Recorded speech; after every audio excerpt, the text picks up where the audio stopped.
Hello guys, my name is Avnish Kumar Dubey and you are watching this YouTube channel। तो यार अब देखते हैं कि लास्ट की जो 4-5 क्लासेस थी हमने उसमें प्रॉफिट एंड लॉस और आपका डिस्काउंट, पहले तो इसको एक्स के मेथड से हमने ख़त्म किया है, फिर उसके बाद उनको शॉर्टकट के मेथड से सॉल्व किया। ठीक, तो अब क्या, अब इससे आगे क्या पढ़ा जाए? तो अब इसके आगे का टॉपिक है प्राइस, एक्सपेंडिचर एंड कंजम्पशन। ये चीज़ है खर्चा, मूल्य और उपभोग। ये टॉपिक हमें पढ़ना है। ये टॉपिक से भी क्वेश्चन आते हैं। अक्सर हमने देखा होगा यूपीएसआई, यूपीएससी, एसएससी, इन तीनों में ही, इन तीनों चारों में ही जो भी स्टेट्स के होते हैं, चाहे वो पुलिस का हो या एसआई का हो या कांस्टेबल की भर्ती हो या एसएससी की कोई भर्ती हो, उसमें इनसे क्वेश्चन जरूर रहते हैं। जरूर एक ना एक दो क्वेश्चन तो जरूर इससे जरूर ही आते हैं। तो यार इनको हम देखेंगे और इनको सॉल्व करेंगे कि क्या होता है। पहले तो इनको पढ़ाने से पहले मैं कुछ बेसिक चीज़ें आपको बताना चाहूँगा। उन चीज़ों का जानना हमें बहुत ज़रूरी है। यार ये प्राइस, एक्सपेंडिचर एंड कंजप्शन, खर्चा, मूल्य और उपभोग होता क्या है? यार आम जीवन में किसी भी घर में या किसी भी चीज़ को चलाने के लिए, ठीक, हमारे पास हमेशा लिमिटेड रिसोर्सेस होते हैं। मतलब हमारे पास जो होता है एक्सपेंडिचर हमेशा क्या होता है, फिक्स होता है। क्योंकि एक्सपेंडिचर जो आता है, खर्चा जो आता है, वो किसी न किसी रिसोर्स से ही तो आता है। अगर हम कमाते हैं तो हमारी इनकम तो फिक्स है कि हमारी इनकम फिक्स है। कितनी, मान लो कुछ भी है सैलरी हमारी, वो सैलरी तो फिक्स है। उसमें से हमारा खर्चा भी फिक्स होगा कि उससे ज़्यादा तो हमें नहीं करना है। उससे ज़्यादा हम करेंगे तो फिर हमारी, या तो फिर हम किसी से उधार लेंगे या तो फिर हम कुछ करेंगे। तो ये सारी चीज़ें डिसबैलेंस ना हो, इसके लिए इनकी जानकारी होना बहुत ही ज़्यादा ज़रूरी है। तो यार देखो, एक्सपेंडिचर क्या होता है, देखो खर्च क्या होता है, कैसे भी खर्च को कैसे कैलकुलेट करते हैं आम जीवन में। आप देखो यार, खर्च को आप कैसे कैलकुलेट करते हो? आप दुकान पे जाते हो, ठीक, कोई सामान खरीदने गए, कोई सामान आपने खरीदा, ठीक, तो वो सामान आपने खरीदा, कितनी मात्रा में खरीदा, ये चीज़ होती है। तो उससे निकल के आता है कि आप उसको कितना खर्चा किए उस पर। मान लो अगर हम ये पेन लेने गया मैं, और ये पेन लिया मैंने 20 रुपये की, एक मार्कर था ये, मैंने 20 रुपये का एक मार्कर उससे लिया, ठीक। मैंने अगर ऐसे 3 मार्कर ले लिए तो 20 रुपये का एक मार्कर, 3 मार्कर लिए तो 20 मल्टीप्लाइड बाई 3 यानी 60 रुपीज़ हमने खर्च किए। यार तो इसमें तो इस फॉर्मूले की जरूरत ही नहीं है। तो डायरेक्टली एक तरीके से क्या आया, हमने ये फॉर्मूला जो लिखा है इसको याद करने की जरूरत है क्या? बिल्कुल नहीं जरूरत है यार। हमें पता है कि अगर हम गए कोई सामान लेने, तो यार इसका प्राइस पूछेंगे और कितनी मात्रा में लेना है ये पूछेंगे। That will be our expenditure, वही तो हमारा एक्सपेंडिचर होगा। तो यही तो यहाँ लिखा है, क्या एक्सपेंडिचर मीन्स होता है प्राइस मल्टीप्लाइड बाई कंजम्पशन। इसी से हम हर चीज को कैलकुलेट, चाहे हमें देश चलाना हो, चाहे हमें घर चलाना हो, या हमें कुछ भी कोई भी संस्था चलानी हो, तो हमें इन तीनों चीज का ज्ञान होना चाहिए। और इन तीनों चीज के बीच में बैलेंस कैसे क्रिएट करते हैं ये हमें पता होना चाहिए। तो चलो यार इसमें देखते हैं किस टाइप के क्वेश्चंस आते हैं और उसी टाइप के क्वेश्चंस को हम प्रैक्टिस करते हैं, ठीक है। तो चलो एक पहला क्वेश्चन, इस फॉर्मूले को हमेशा याद रखो, क्या expenditure equal to price into consumption. ये अगर जिसको याद है वो हमेशा, उसको कोई दिक्कत नहीं होगी बाकी चीजें कैलकुलेट करने। चलो इसको मैं शॉर्ट में लिख देता हूं यहां पे, expenditure stands with E, price P से डिनोट कर देता हूं और कंजम्पशन सी से डिनोट कर देता हूं। तो ये हो गया फॉर्मूला, ये साइड में हमेशा ही लिखा रहेगा पूरी क्लास के दौरान। इसको इसी क्लास में आज खत्म करते हैं, ठीक है। तो चलो ठीक है, पहला क्वेश्चन देखते हैं। देखिए यार इस तरह इसमें क्वेश्चन किस तरह के आते हैं। इसमें देखो यार पहले टाइप 1 का क्वेश्चन पता क्या आएगा? जो टाइप 1 क्वेश्चन होता है वो इस तरीके से आता है, पता है क्या? टाइप 1 ये छोटे क्लासेस में नहीं आता है इस तरह का क्वेश्चन। इस तरह के क्वेश्चन जो आते हैं अक्सर कंपटीशन की तैयारी करने वालों के सामने ही आते हैं। तो ठीक है, देखते हैं पहले टाइप का क्वेश्चन क्या आता है। पहले टाइप का क्वेश्चन होता है क्या करेगा, कहेगा लेट्स से कोई वस्तु खरीदने गए हम, उसका प्राइस, ठीक, प्राइस उसका पी था, फिक्स था, ठीक है, और हम एक्स की मात्रा में उसको खरीद के लाया, तो हमारा खर्चा बताओ। तो कोई भी गुणा कर लेता है यार कि प्राइस पता है और कंजम्पशन पता है कि इतनी वस्तु ले आया। मान लो ये मार्कर लेने गया, 20 रुपये का मार्कर था, मैंने ये 3 मार्कर लिए, तो मेरा खर्चा बताओ यार। तो 20 मल्टीप्लाइड बाई 3, ये टाइप 1 का क्वेश्चन होता है। लेकिन जो कंपटीशन में आता है वो अलग तरह का होता है। कंपटीशन में इस तरीके से नहीं पूछेगा, इतनी आसान चीजें पूछेगा तो सब करने लगेंगे। तो वो क्या करता है, कुछ चीजों को घुमाता है। जैसे वो लेट्स से वो क्वेश्चन क्या कहेगा, क्वेश्चन कहेगा कि if the price of a certain thing, किसी निश्चित वस्तु का मूल्य अगर 25%, क्या 25% इंक्रीज कर दिया गया, अगर किसी चीज, किसी निश्चित वस्तु का मूल्य 25% अगर बढ़ा दिया गया तो कंजम्पशन जो है वो कितना कम करें, क्या कितना कम करें कि हमारा एक्सपेंडिचर जो ई से डिनोट होता है समान रहे, पहले जैसा रहे, या परिवर्तित ना हो,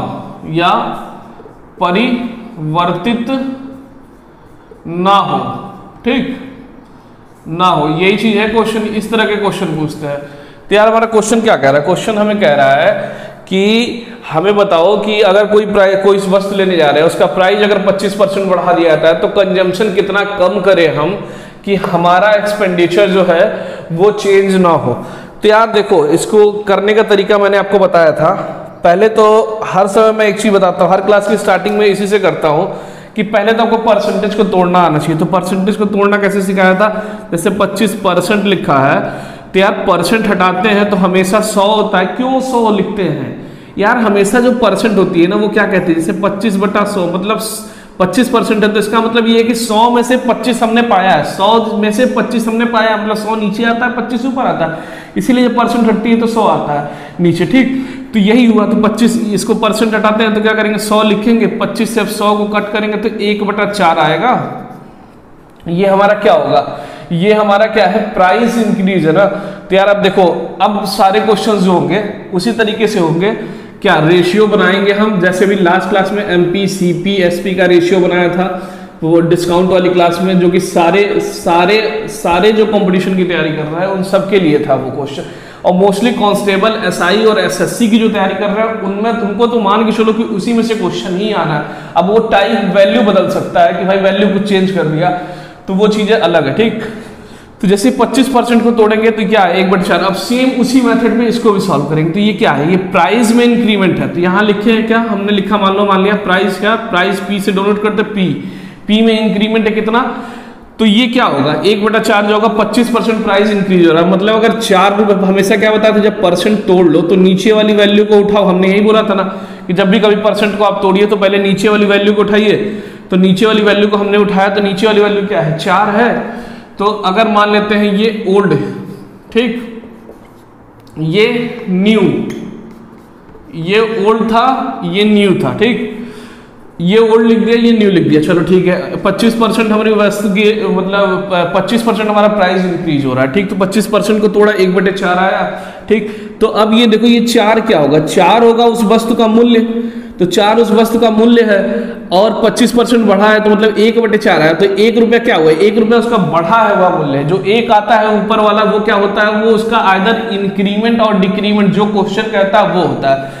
तो या तो वो बढ़ा हुआ मूल्य होगा या तो घटा हुआ मूल्य होगा, जो हमारा क्वेश्चन कहेगा उसके हिसाब से होगा। तो इसमें कह रहा है कि प्राइस इसका 25% इंक्रीज करता है, तो इसका मतलब है कि हमारा प्राइस बढ़ रहा होगा। 25% है तो इसका मतलब प्राइस, ये जो ऊपर वाला होगा यहाँ पे क्या होगा, इंक्रीमेंट होगा, इंक्रीज कर रहा होगा, ठीक। ये क्या होगा, पुराना मूल्य होगा। तो ओल्ड वैल्यू क्या है, ओल्ड वैल्यू इसकी 4 है, हमने 4 लिख दिया, चलो कोई दिक्कत नहीं। 1 रुपया बढ़ा है तो नया मूल्य कितना होगा, 5 रुपये होगा, नया मूल्य 5 रुपये होगा। इस 5 रुपये को हमने ऐसे ही लिख दिया, चलो नया मूल्य है 5, लिख दिया। अच्छा जी, अब क्या होता है, हमेशा बताया था कि गुणा, रेशियो में गुणा होता है ना, रेशियो में गुणा होता है, कुछ भी डायरेक्टली जोड़ घटा नहीं सकते, ये चीजें आपको ध्यान रखनी पड़ेंगी, ठीक। और आपको बताया था कि profit and loss is always on CP and discount is always on MP. ऐसे हर चैप्टर में कोई ना कोई एक उनकी मेन लाइन है, उसको याद रखना पड़ेगा, ठीक है।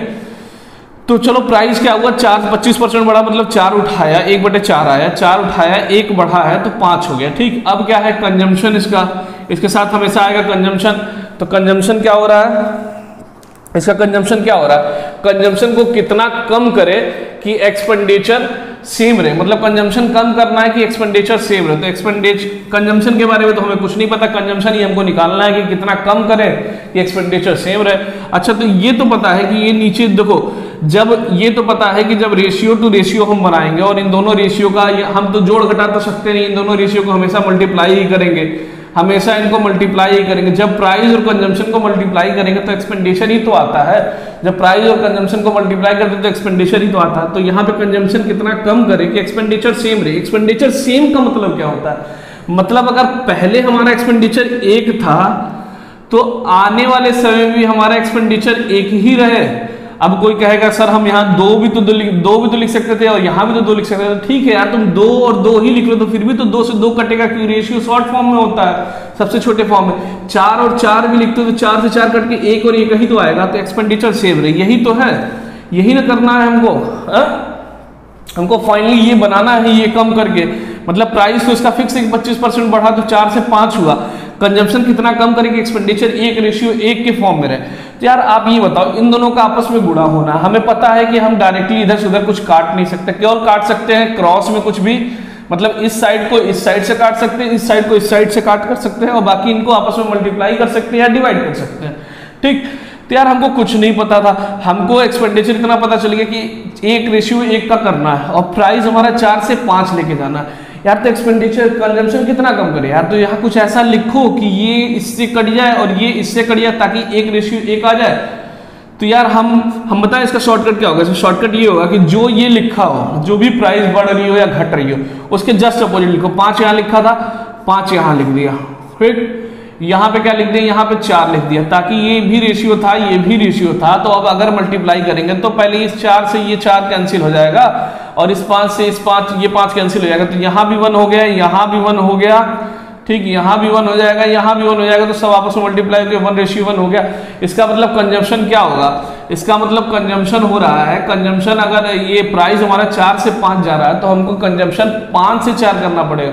मतलब अगर पहले हम 5 वस्तु यूज करते थे तो अब हमको 4 वस्तु यूज करनी पड़ेगी, तभी हम अपने एक्सपेंडिचर को बैलेंस कर पाएंगे। समझ में आई चीज? अगर प्राइस 4 से 5 बढ़ रहा है और एक्सपेंडिचर 1 से 1 ही रखना है तो हमें यहाँ अपोजिट चीजें लिखनी पड़ेंगी, तभी तो ये चीजें आपस में कटेंगी। तो यहाँ पे 1 का रेशियो आएगा। तो अगर हम पहले 5 चीजें लिखते थे, 5 चीजें यूज करते थे, अब हमको 4 चीजें यूज करनी पड़ेंगी, तभी तो हमारा एक्सपेंडिचर सेम रहेगा। अगर प्राइस मान लो किसी चीज का बढ़ता है तो भाई उसके खर्चे में कमी, उसको कंजम्पशन में कमी कर देते हो। मान लो दाल का रेट अगर ज्यादा बढ़ गया तो दाल थोड़ी कम खाना चालू करते हैं ताकि हमारे एक्सपेंडिचर पे ज्यादा बोझ ना आए। तो वही चीज यहाँ की, अगर 4 से 5 कोई चीज हो रही थी तो 5 से 4 कर दिया, उसके कंजम्पशन में डिक्रीमेंट। तो ये हो गया, तो ये अब तो हमारा निकल गया। तो इसका मतलब क्या हुआ? 5 पहले यूज करते थे तो अब 4 यूज करेंगे। तो आपके क्वेश्चन में क्या बता रहा है? कंजम्पशन कितना कम करे, ठीक, कितना कम करे। तो कितना कम करे भाई? 5 से 4 कम करे। तो कितना कम किया, कितना कम किया, कितना कम किया? तो 5 से 4 हो गया, तो 5 में से 4 घटा दिया, 1 वस्तु कम यूज करेंगे। क्या? 1 वस्तु कम यूज करेंगे। और कोई पूछ दे कि कंजम्पशन कितने % कम हुआ, तो यार 5 से 4 हुआ है, तो कंजम्पशन में कमी क्या है? उसके बटे टोटल। तो यहाँ कंजम्पशन आएगा, कंजम्पशन बटे टोटल। पहले कितना करते थे?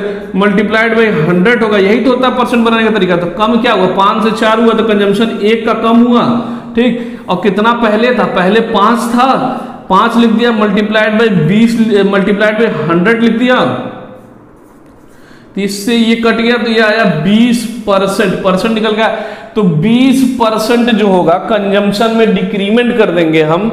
अगर 20% हम कंजम्पशन कम कर देते हैं तो हमारा क्या होगा? हमारे एक्सपेंडिचर पे कोई भी प्रभाव नहीं पड़ेगा, ठीक है। चलो एक नया क्वेश्चन देखते हैं, उस नए क्वेश्चन को भी सॉल्व करके देखते हैं हम, ठीक है। मान लो इसी क्वेश्चन में एक वैल्यू बदल देते हैं, बस बाकी चीजें देखते हैं। मान लो अगर किसी चीज का प्राइस है, अगर 33.3% इंक्रीज कर जाता है, ठीक, ये एरो होता है इंक्रीमेंट का साइन। अगर किसी का प्राइस 33.3% इंक्रीज हो जाता है तो कंजम्पशन कितना कम का? अगर प्राइस बढ़ेगा यार, जाहिर सी बात है, अगर ये सेम रखना है और ये बढ़ेगा तो इसको घटना पड़ेगा। अगर ये 3 गुणे 2 था और ये अगर बढ़ रहा है और ये सेम रखना, सबको 6 ही बनाना है, और ये अगर घट रहा हो, अगर ये आके मान लो 2 हो रहा हो तो इसको 3 करना पड़ेगा। अगर ये घट रहा हो, इसको घटा रहे हो और इसको बढ़ाना पड़ेगा, तभी तो ये सेम होगा। अगर 3 से इसको 2 कर रहे हो तो 2 से 3 इसको करना पड़ेगा, तभी तो ये 6 ही निकल के आएगा। तो वही चीज यहाँ है। तो अगर प्राइस हम बढ़ा रहे हैं तो कंजम्पशन कितना कम करेंगे? एक्सपेंडिचर हमारा सेम रहे। तो यार ये चीज बताओ, हमने क्या बताया आपको, परसेंट को उठाओ, परसेंट को उठाया 33.5%, इसको ब्रेक किया तो 33 या 99 100/3 आया, डिवाइडेड बाई 100 आया, एक तरीके से 1/3 आया हमारा। तो मतलब पहले उसका मूल्य अगर 3 था तो अब उसका मूल्य 1 रुपया और बढ़ जाएगा, तो यहाँ 4 हो जाएगा। तो पहले अगर मूल्य कितना था, 3 था, तो अब क्या होगा, 1 रुपया बढ़ा है, तो अब कितना हो जाएगा, उसका मूल्य 4 रुपये हो जाएगा। तो यार ये बताओ, एक्सपेंडिचर हमको सेम टू सेम करना है, एक्सपेंडिचर हमको सेम टू सेम करना है। अब ये एक्सपेंडिचर कैसे सेम रहेगा, क्वेश्चन कह रहा है कि एक्सपेंडिचर हमारा समान रहता है, एक्सपेंडिचर कैसे सेम होगा, तो हमको कंजप्शन कम करना पड़ेगा। तो कंजप्शन कितना कम कर दे भाई, कि 1:1 आ जाए। तो हमें पता है कि डायरेक्टली जोड़ घटा कुछ नहीं सकते रेशियो में, तो हम सिर्फ क्रॉस में काट सकते हैं या तो मल्टीप्लीकेशन कर सकते हैं सीधा सीधा। तो यार अगर हम कंजप्शन 4 से 3 कर दे, यहाँ पे कंजप्शन अगर हम 4 से 3 यहाँ पे कुछ ऐसा लिख दे कि ये 1:1 हो जाती है, यहाँ 4 लिख दे, यहाँ 3 लिख दे, तो इस 4 से ये 4 कैंसिल हो जाएगा, इस 3 से ये 3 कैंसिल हो जाएगा, तो एक्सपेंडिचर हमारा 1:1 का ही रहेगा ना। तो वही तो करना है। तो यार अब ये बताओ कि अब कितना कंजम्पशन कम किए, कंजम्पशन कम कितना किए, कंजम्पशन कम कितना किए, कितना कम किए कंजम्पशन हम कम किए, कोई मार्कर ही नहीं चल रहा आज। कंजम्पशन हम कितना कम किए, कंजम्पशन हम 4 से 3 गए, तो 4 से 3 घटा दिया, 1 का कंजम्पशन कम हुआ, 1 का कंजम्पशन कम हुआ, ठीक, यही चीज थी वो। अच्छा कितने परसेंट कम हुआ कंजम्पशन परसेंट कितना कम हुआ, तो यार ये बताओ 4 से 3 गए हैं, तो कंजम्पशन में डिक्रीमेंट 1 का हुआ, ओरिजिनल कितना था, 4 था, तो ओरिजिनल 4 लिख दिया, मल्टीप्लाइड बाई 100 लिख दिया, 4 से 100 को काटा, 25% आया। तो मतलब हमको अगर प्राइस 33.5% बढ़ेगा तो हमें कंजम्पशन जो है वो 25% कम करना पड़ेगा। तो ये क्वेश्चन है। अब अगले क्वेश्चन की तरह इसके टाइप 2 की तरफ बढ़ते हैं और टाइप 2 को देखते हैं कि टाइप 2 टाइप का क्वेश्चन क्या होता है। अगर किसी को कोई दिक्कत होगी तो वो कमेंट सेक्शन में हमसे पूछ लेगा। चलिए देखते हैं टाइप 2 क्वेश्चन। हाँ तो गाइस आते हैं दूसरे क्वेश्चन की तरफ और दूसरे क्वेश्चन को हम देखेंगे। तो दूसरा क्वेश्चन क्या कह रहा है, दूसरा क्वेश्चन कह रहा है an increase of 20% an increase of 20% in apple's price, a man purchased 4 apple less for ₹40. Find the price of 15 apple before the increased price. यार क्वेश्चन देखो क्या कह रहा है, क्वेश्चन कितना सिंपली कह रहा है कि अगर कोई इंसान था जो कि सेब खरीदता था, तो जब वो सेब खरीदने गया तो उसके 20% दाम बढ़ चुके थे, ठीक। तो वो क्या करता है कि जितना वो मान लो 40 रुपए वो हमेशा लेके जाता था, ठीक, 40 रुपए में वो सेब खरीद के लेके आता था, ठीक। तो जब पहले खरीद के लाता था 40 रुपए, मान लो अगर एक्स सेब खरीद के लाता था, तो अब गया खरीदने तो उसका एप्पल का प्राइस 20% बढ़ गया था। तो अब वो जितना अगर पहले खरीद के लाता, अगर पहले एक्स सेब खरीद के लाता था तो अब एक्स से 4 सेब कम खरीद के ला रहा है। अगर मान लो पहले 10 खरीद के लाता था तो अब 6 सेब खरीद के ला पा रहा। तो वही पूछ रहा है कि 15 एप्पल का प्राइस बताओ जब उसका दाम नहीं बढ़ा हुआ था, ठीक। तो इस क्वेश्चन को सॉल्व करने का तरीका, हमें तो एक ही तरीका पता है भाई, हम उसी तरीके से कर पाएंगे। तो यार ठीक है, हम उसी तरीके को देखते हैं। पहले हमने क्या बताया, हमेशा क्या करिए, पहले परसेंट को उठाइए और परसेंट को ब्रेक करिए। तो यार परसेंट को ब्रेक करिए ना भाई, 20% है, 20% परसेंट हटाते हैं तो 100 से डिवाइड करते हैं और परसेंट लगाते हैं तो 100 से मल्टीप्लाई कर देते हैं। यहाँ परसेंट हटाना है तो 100 को डिवाइड करना पड़ेगा। तो इस 20 से ये 100 कटेगा, 5 बार में कटेगा ना, तो 1/5 आएगा। चलो आपका समझ लो कि 30% क्वेश्चन यही खत्म, ये कर लिया। अब देखते हैं क्या है, हमने आपको बताया क्या है, कुछ नहीं बताया, हमने आपको सिंपल एक चीज बताई है, क्या हमेशा है प्राइस, कंजप्शन और वो लिखना है, एक्सपेंडिचर लिखना है। तो ये बताओ, ये तीनों चीज लिख देते हैं। यहाँ क्या लिख दो, यहाँ लिख दो ओल्ड, पहले का जो था अब न्यू लिख लो, यहाँ पे जो नया हो रहा है, ठीक। अब कुछ नहीं पता। यार एक चीज बताओ, क्या एक्सपेंडिचर इस क्वेश्चन में चेंज हो रहा है, क्या हमारा खर्चा चेंज हो रहा है? नहीं, बिल्कुल खर्चा नहीं चेंज हो रहा। पहले भी हम 40 रुपए ही लेके जाते थे, अब भी हम 40 रुपए ही लेके जा रहे हैं। पहले हम 10 सेब खरीद के अगर लाते थे तो अब हम 6 सेब खरीद के ला रहे हैं, क्योंकि भाई दाम बढ़ गया है तो हम कम सेब खरीद पा रहे हैं। लेकिन हम ऐसा नहीं कर रहे कि भाई 40 की जगह 50 गए और 10 सेब लेके चले आए, ऐसा कुछ नहीं कर रहे। हम 40 रुपए ही लेके जा रहे हैं, एक्सपेंडिचर अपना सेम रख रहे हैं और उसका दाम बढ़ रहा है तो बढ़ने दो। हम अपना उपभोग जो करते हैं, जो हम कंजप्शन करते हैं, वो हम कम कर दे रहे हैं। भाई चलो ठीक है, हमारे 40 रुपए है इस पे खर्चा करने के लिए सेब पे, तो हम 40 में जितना मिलेगा उतना लेके चले आएंगे। तो भाई जब दाम बढ़ा है तो कम मिलेगा ही मिलेगा, तो वही चीज तो निकालनी है कितना कम मिलेगा। तो यार ये चीज सोचो, ये 20 पर हमें कुछ नहीं बताना, 20% को तोड़ा 1/5, तो हमने बताया ये हमेशा क्या होता है, ये हमेशा ओल्ड वैल्यू होती है, ओल्ड प्राइस था उसका। अगर प्राइस बढ़ रहा है तो ये ओल्ड प्राइस रहा होगा और 1 का इंक्रीमेंट हुआ होगा, 1 रुपया बढ़ा होगा उसका। तो अगर मान लो अगर हम पहले इसका 5 रुपया प्राइस था जो यहाँ से निकाला, हमने माना नहीं है, ये यहाँ से निकल के आया, तो भाई इसका क्या है, इसका पहले का प्राइस 5 था, तो अब प्राइस कितना है, 20% बढ़ा है, तो मतलब 1/5 हो, मतलब 1 रुपया बढ़ा है उसका प्राइस। ऊपर वाला हमेशा बढ़ेगा या घटेगा, तो इस क्वेश्चन में कह रहा है बढ़ा है तो ऊपर वाला बढ़ेगा ही ना। तो ठीक है, तो 5 से क्या होगा, अगर 1 रुपया बढ़ेगा तो 6 रुपया हो गया होगा। ठीक, चलो 5 से 6 हो गया होगा प्राइस। ठीक है, तो यार ये बताओ एक्सपेंडिचर हमको सेम ही रखना, हम 40 ही रुपए रखे, तो 1 से 1 लेके आना। तो हमने आपको बताया कि रेशियो में ना तो हम जोड़ सकते हैं ना तो हम घटा सकते हैं, हमेशा हम क्या करते हैं, या तो मल्टीप्लाई करेंगे या तो डिवाइड करेंगे। या तो ऐसा हम क्या यहाँ लिख दें, ऐसा हम यहाँ क्या लिख दें कि भाई एक्सपेंडिचर हमारा 1:1 का हो जाए। यार तो अभी पीछे के 2 क्वेश्चन में आपको बताया कुछ नहीं करना है यार, जो अगर 5 से 6 यहाँ हो रहा है तो यहाँ जस्ट इसके अपोजिट लिख दो। तो यहाँ 6 लिखा तो यहाँ 6 लिख दिया, यहाँ 5 लिखा तो यहाँ 5 लिख दिया। क्यों किया, क्योंकि हमको रेशियो 1 का ही रखना है, एक्सपेंडिचर हमको खर्चा उतना ही रखना है। ठीक, तो यहाँ 6 से 5 लिख दिया। इसका मतलब अब तो आपको सब पता चल गया कि भाई पहले अगर हम 6 खरीदते थे, पहले अगर 6 खाते थे तो अब हम 5 ही खाएंगे। लेकिन इस क्वेश्चन में क्या किया है, वैल्यू उसने घुसा दी है कि भाई वैल्यू दे दी है, 4 एप्पल कम खरीद रहे हो 40 ही रुपए में, तो भाई अब आपको कैलकुलेट करना है। तो यार अब हमको ये चीज बताओ कि पहले दाम बताना है ना हमको 15 एप्पल का। तो यार ये बताओ पहले हम कितना सेव खरीदते थे, जरा वो हम देख लेते हैं कि पहले कितना सेव खरीदते थे। ये बताओ ये 4 एप्पल जो हम कम खरीद रहे हैं, ये वैल्यू किसकी है, ये 4 एप्पल हम कम खरीद रहे हैं ना, हम कम खरीद रहे हैं तो मतलब हम कंजम्पशन जो करेंगे वो कम करेंगे, 4 एप्पल का कम खाएंगे। तो यार पहले 6 खाते थे अब 5 खा रहे हैं, तो 1 इससे घट रहा है, एक इससे घट रहा है, तो मतलब कंजम्पशन हमारा 1 का कम हो रहा है। तो यार ये बताओ ये 4 एप्पल है ये भी कम हो रहा है, ये भी 6 से 5 जा रहा है, तो ये भी कम हो रहा है। तो इसका मतलब हुआ कि ये वैल्यू जो है इसकी वैल्यू है, क्योंकि 4 एप्पल कम हो रहा है और एप्पल किसमें कम हो रहा है, एप्पल इसमें कम हो रहा है, तो मतलब 6 से 5 जा रहे हैं तो 1 एप्पल कम हो रहा है। तो एक्चुअली में जो वैल्यू है ये, अगर हम देखते हैं कि पहले कितने सेब खरीदते थे, हम पहले ये देख लेते हैं पहले। तो गाइज ये बताओ कि पहले 4 एप्पल पहले अब 4 एप्पल कम खरीद पा रहे हैं, अब पहले 6 खरीदते थे तो अब 5 खरीद रहे हैं। तो इसका मतलब कि ये जो है इससे रिलेटेड है, ये तो पता चल गया। चलो ठीक है, हम क्या निकाल रहे हैं, पहले हम एक काम करते हैं कि पहले कितना सेब खरीदते थे 40 रुपए में, वो देख लेते हैं, तब उसके 1 सेब का दाम हमको मिल जाएगा। तो हम हर चीज निकाल सकते हैं, जब हम 1 सेब का दाम निकाल सकते हैं। अगर हमें 1 सेब का दाम निकालना है, हमें इतना पता 40 रुपए है, तो पहले हम पता कर ले कितने सेब खरीदते थे, तब हमें पता चल जाएगा कि 40 रुपए में उतने सेब खरीदते थे, तो 1 सेब का दाम निकाल लेंगे।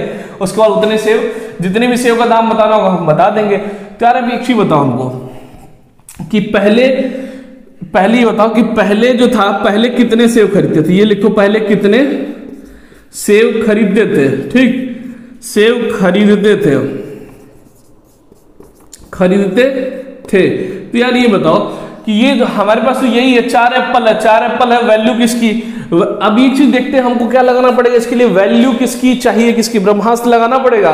तो आप एक चीज सोचो, पहले हम 4 एप्पल खरीदते थे, एक ही चीज वैल्यू दी है 4 एप्पल, तो यार 4 एप्पल किसकी है, वैल्यू है 4, ये किसकी वैल्यू है, 4 एप्पल कम खरीद रहे हैं ना, तो 6 से 5 जा रही है, भी तो कम हो रहा है ना, तो ये इसी की तो वैल्यू है। 4 वैल्यू किसकी है, 1 की वैल्यू है। और चाहिए किसकी वैल्यू, हमें चाहिए क्या, हमें कितने सेब पहले खरीदते थे। तो पहले हम कितने सेब खरीदते थे भाई, पहले का क्या है, पहले का ये 5 जो ये पहले का दाम है, और ये पहले कितने खरीदते थे ये है वो। तो मतलब हमें 6 की वैल्यू बतानी है। तो अगर हम ये 4 जो दिया, 4 सेब कम खरीद रहे हैं, एक्चुअल में हम 6 से 5 जा रहे हैं, तो 4 वैल्यू किसकी, 1 की, और हमें बताना है कि पहले कितने सेब खरीदते थे, तो 6 सेब खरीदते थे, मल्टीप्लाइड में 6, तो पहले आ गया 24 सेब खरीदते थे हम। तो पहले कितने सेब खरीदते थे, ये तो कंफर्म हो गया कि भाई पहले 24 सेब खरीदते थे। अब हमें क्या बताना है भाई, 15 सेब का दाम बताना है यार। तो फिर लगा दो वैल्यू किसकी चाहिए, किसकी, तो 15 सेब का दाम लिख लो भाई। 15 सेब का दाम कितना होगा, 15 सेब का दाम कितना होगा। अच्छा जी, तो ये 24 सेब है, हम 24 सेब खरीदते थे 40 रुपए में, तो तो क्या हम इतना नहीं बता सकते हैं कि 15 सेव कितने का खरीदते रहे होंगे यार? तो ये बताओ, ये 40 रुपए जो है, ये कितने 40 रुपए जो है, ये वैल्यू किसकी है? ये 40 रुपए जो है पहले 24 सेव की वैल्यू है,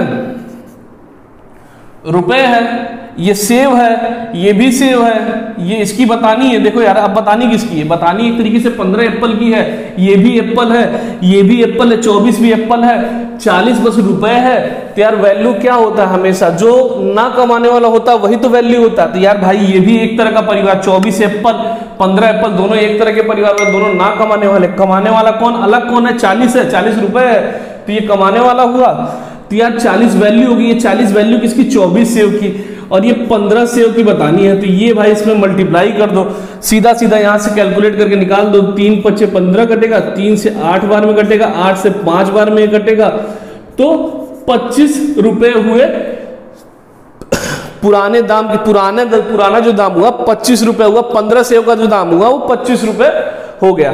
ये हमारा पुराना मूल्य है। अगर कोई पूछ दे हमसे नया मूल्य कितना है यार, तो नया पहले हमको ये भी पता करना पड़ेगा भाई, नया मूल्य कितना है। तो पहले हमको क्या निकालना पड़ेगा? नया कितना सेव खरीदते हैं, फिर हम निकालेंगे कि नया कितना मूल्य होगा। तो यार पहले अगर हम इतने सेव खरीदते थे, तो ये बताओ नया सेव कितना खरीदते हैं, अब कितना खरीदते हैं? तो अब के लिए अब वाला कितना खरीदते हैं, अब कितना सेव खरीदते हैं, यही ना, खरीदते है, यही बताना है यार। तो ब्रह्मास्त्र लगाओ, वैल्यू किसकी चाहिए, किसकी? पहले कितने 4 एप्पल कम हो रहे थे, 4 एप्पल, ये वैल्यू किसकी? 1 की, लिख दिया। पहले कितना खरीदते थे सेव, नहीं अब कितना खरीदते हैं सेव? तो अब तो 5 सेव खरीदते, पहले 6 खरीदते थे, 5 खरीदते थे, ये 5 हो गया। तो पहले 40 रुपए में हम 20 सेव खरीदते थे, पहले 40 रुपए में हम 20 सेव खरीदते थे भाई। तो यार आपको ऐसे दिख रहा है कि 40 रुपए में 20 सेव खरीदते थे, तो मतलब एक सेव का दाम 2 रुपये हुआ, तो 15 सेव का दाम कितना होगा? 30 रुपये होना चाहिए अब के रेट के हिसाब से। लेकिन हम इसको वैल्यू किसकी चाहिए, किसी से भी निकाल के दिखाएंगे कि होता है कि नहीं होता। ये तो आसान से निकल गया, तो आप कर लिए कि डायरेक्टली बोल दिए कि चलो यार 30 रुपये होगा, लेकिन निकाल के देखते हैं कि कितना होगा। तो अब कितना रेट होगा? अब 15 सेव का रेट कितना होगा? अब 15 सेव का रेट कितना होगा भाई? 40 रुपए था पहले वैल्यू, 40 रुपए जो पहले 40 रुपए जो वैल्यू है, रुपए है, वो 20 सेव का दाम है, 20 सेव का दाम है। अब हमको बताना कितने सेव का दाम है, 15 सेव का दाम बताना है। ये 15 यहां लिख दिया, 20 दूना 40 कटा, 15 दूना 30 हो गया, 30 रुपए निकल के चले आए। अब जो दाम है, अब सोचो पहले हम जब जाते थे खरीदने तो 15 सेव खरीद के लाते थे हम 25 रुपए में, ठीक। अब जाते हैं खरीदने तो वही 15 सेव खरीद के लाते हैं 30 रुपए में, क्योंकि 20% दाम बढ़ चुका है। तो इस तरीके से इस क्वेश्चन खत्म किए।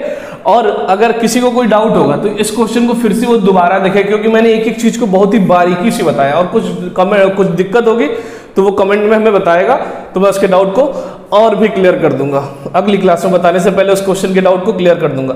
तो आते हैं अगले क्वेश्चन की तरफ।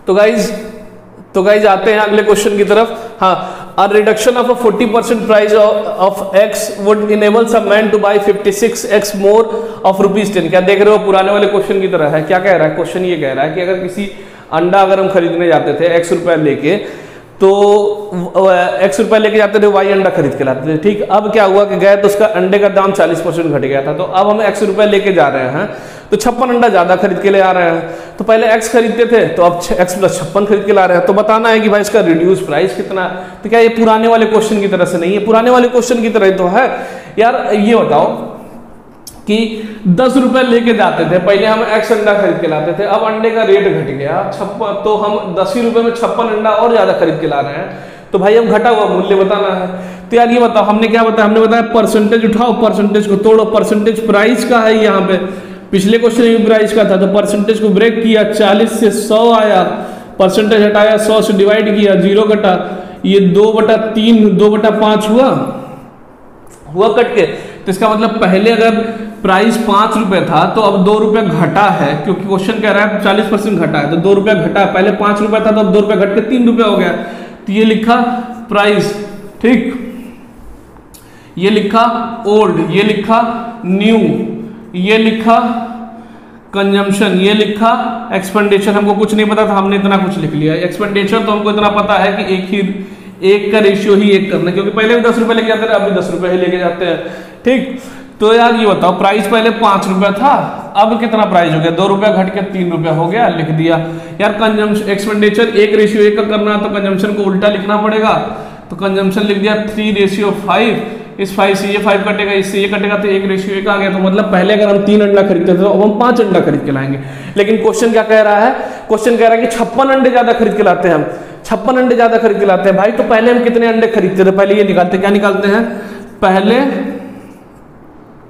नहीं, हमको बताना रिड्यूस प्राइस ना, तो यार देखते हैं अब हम कितने अंडे खरीदते हैं। अब हम कितने अंडे खरीदते हैं? अब हम कितने अंडे खरीदते हैं? कितने अंडे खरीदते हैं अगर ये निकाल ले हम 10 रुपए में, अब कितने अंडे खरीदते हैं तो हम उसका प्राइस बता देंगे। यार हमको पता चल जाएगा कि भाई प्राइस कितना है, क्योंकि पहले भी 10 रुपया था, अब भी 10 रुपया है। अब हमको पता चल गया 10 रुपए में अगर 20 अंडा खरीदते हैं तो प्राइस नहीं पता चल जाएगा भाई। 10 को 20 से डिवाइड कर दो, वही प्राइस होगा 1 अंडे का। ठीक, तो हमको पहले निकालना पड़ेगा प्राइस बताने के लिए, हमेशा पहले निकालना पड़ेगा कितनी क्वांटिटी खरीदते थे 10 रुपए में। ठीक है, तो अब हम कितने अंडे खरीदते हैं? अब हम कितने अंडे खरीदते हैं भाई? तो इसके लिए हमको चाहिए होगा वैल्यू किसकी चाहिए? किसकी? 56 रुपए वैल्यू किसकी? 56 अंडे ज्यादा खरीदते हैं, 56 वैल्यू किसकी? 56 वैल्यू किसकी? 3 से 5 अंडे खरीद रहे, मतलब 2 अंडे ज्यादा खरीद रहे हैं। 56 वैल्यू किसकी? 2 की वैल्यू है, हो गई।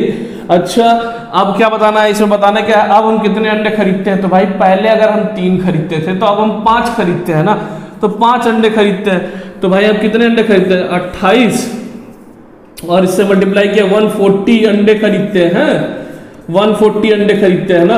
अब हम 140 अंडे खरीदते हैं, तो यार ये बताओ अगर इस तरीके से निकाल दे 140 अंडे खरीदते थे यार, अब इसका मूल्य बताना है यार। तो ये बताओ पहले भी 10 ही रुपए लेके जाते थे, अब भी 10 ही रुपए लेके जाते हैं, तो अब 10 रुपए में ले आते हैं हम 140 अंडा।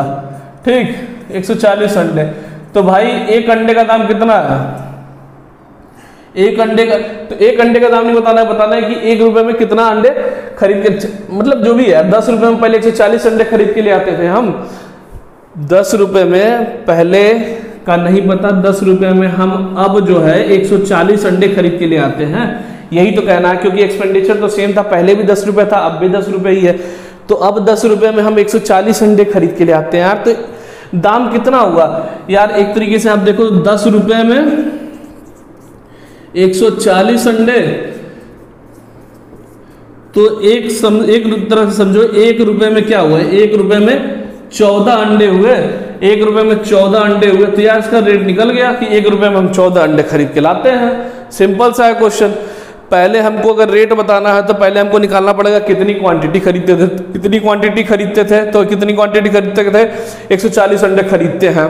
ठीक, आज के डेट में पहले कितना खरीदते थे? तो वही वैल्यू किसकी? पहले के लिए हम क्या करना पड़ता? 3 से मल्टीप्लाई कर देते तो पहले की वैल्यू निकल के चली आती। तो ये 10 रुपए में 140 अंडे अब हम खरीद के लाते हैं, इसमें 56 अंडे इंक्लूडेड है, तो 1 रुपए में 14 अंडे मिल रहे हैं। इसका मतलब ये इसका प्राइस है इस समय, ये प्राइस यही है अंडों का, क्या कि 1 रुपए में 14 अंडे मिल रहे हैं इस समय।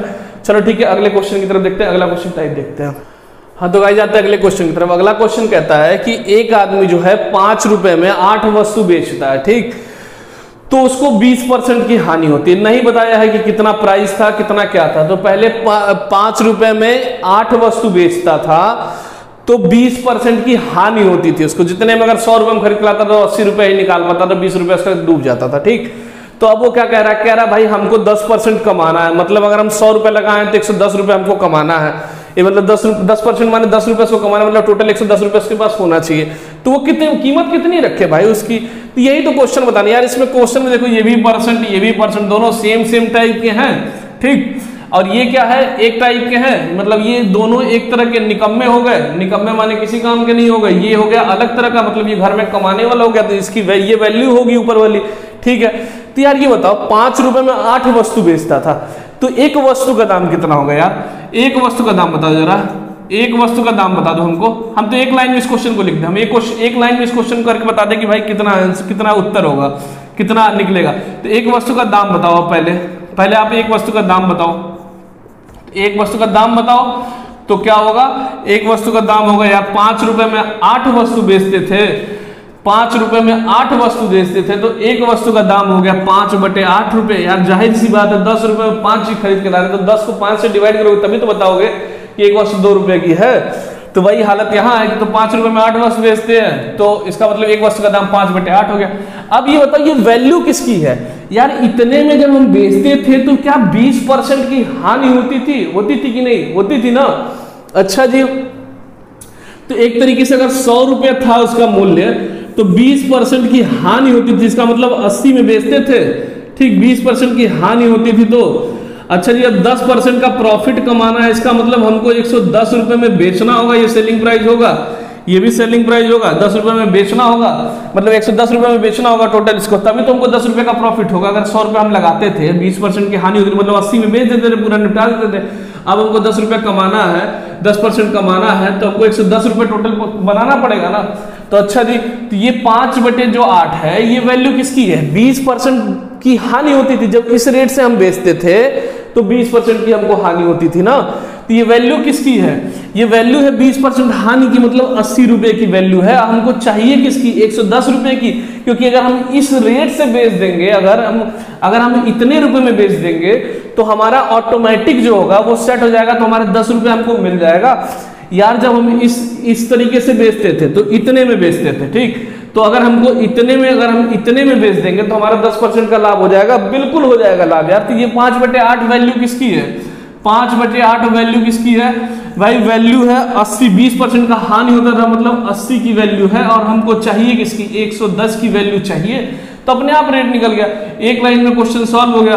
5/8 मल्टीप्लाइड बाई 80 मल्टीप्लाइड बाई 110। अब गुणा भाग कर लो यार, वही गुणा भाग करके निकाल लो इसको। तो यार अब इसको कट करो, 1 0 से 1 0 कटेगा, 55 आएगा, और ये आएगा 64। तो मतलब हुआ एक तरीके से, अब हमको जो रेट सेट करना पड़ेगा, 64 डिवाइडेड बाई 55 का रेट सेट करना पड़ेगा। मतलब ये जो आएगा, अब ये ऊपर रुपया होगा, ये नीचे वस्तु होगी, ये रुपया, ये वस्तु, ये रुपया, ये वस्तु, ये रुपया, ये वस्तु। अरे यार ये रुपया था, ये वस्तु थी, तो ये भी जो निकला होगा ये रुपया होगा, ये वस्तु होगी, क्योंकि वैल्यू किसकी चाहिए? जिससे वही निकलता है जो हम लेके वैल्यू, अगर वैल्यू में रुपया रखेंगे तो हमारे जो आंसर निकलता है वो रुपया निकलता है। अगर वैल्यू में प्रॉफिट रखेंगे जो हमारा आंसर निकलेगा वो प्रॉफिट, लॉस रखेंगे तो लॉस निकलेगा। तो ऊपर लिखे थे रुपया, नीचे लिखे थे वस्तु, तो ये भी जो निकला रुपया और वस्तु निकला है। तो यार एक तरीके से अब जो कर रहे हैं हम 64 वस्तु बेच रहे हैं 55 रुपए में, ठीक। तो एक वस्तु का दाम कितना हुआ है? तो एक वस्तु का दाम इससे डिवाइड कर लो यार। एक वस्तु का दाम, पहले इसको डिवाइड कर रहे थे तो लगभग आता था ये कितना, 8 पंजे 40, 8 छक 48, लगभग आता था ये 0.6 रुपए के आसपास का, 0.6 रुपए एक वस्तु का दाम था लगभग, ठीक। 0.61 आसपास, 0.61 रुपए जो था पहले किसी वस्तु का दाम था, ठीक। अब क्या है, जब 64 से 55 को डिवाइड करेंगे तो आप लगभग देख रहे हैं कि लगभग नहीं भी होगा तो ये 8 बार में जाएगा ही, तो 0.8 रुपए के आसपास में हम बेचेंगे। तो यार देखो पहले 0.61 रुपए में बेचते थे, 20% की हानि होती थी, अब हम बेचेंगे 0.8 रुपए में, मतलब पहले 60 पैसा में बेचते थे तो अब 80 पैसा के करीब में बेचेंगे, तब हमको 10 रुपए का 10% का प्रॉफिट हो जाएगा, ठीक।